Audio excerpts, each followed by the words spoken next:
Hi friends, welcome to our channel Lalitha's happy home world. అందరూ ఎలా ఉన్నారండి?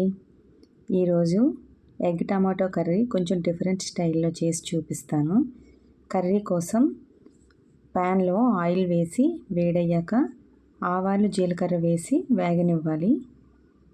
నెక్స్ట్ ఆనియన్స్, అల్లం వెల్లుల్లి పేస్ట్, కరివేపాకు కూడా వేసి అవి కూడా వేగినాక టమాటా ముక్కల్ని అందులో వేసి కొంచెం సాల్ట్ వేసి మూత పెట్టి 2 మినిట్స్ మగ్గించుకోవాలి.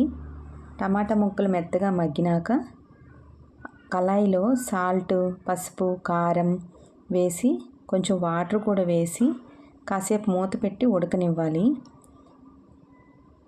కర్రీలో సగం వాటర్ ఉన్నప్పుడే 3 ఎగ్స్ని కళాయిలో ఒకే చోట కాకుండా వేరువేరుగా వేసి కదపకుండా మూత పెట్టి 2 మినిట్స్ ఉంచాలి.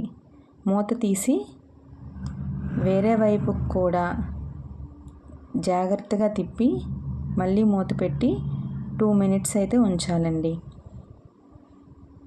కంప్లీట్గా ఎగ్ ఉడికిందో లేదో ఒకసారి చెక్ చేసుకొని ఫైనల్గా కర్రీలో గరం మసాలా, కొత్తిమీర వేసి నెమ్మదిగా కలిపి స్టవ్ ఆఫ్ చేసుకోవాలి.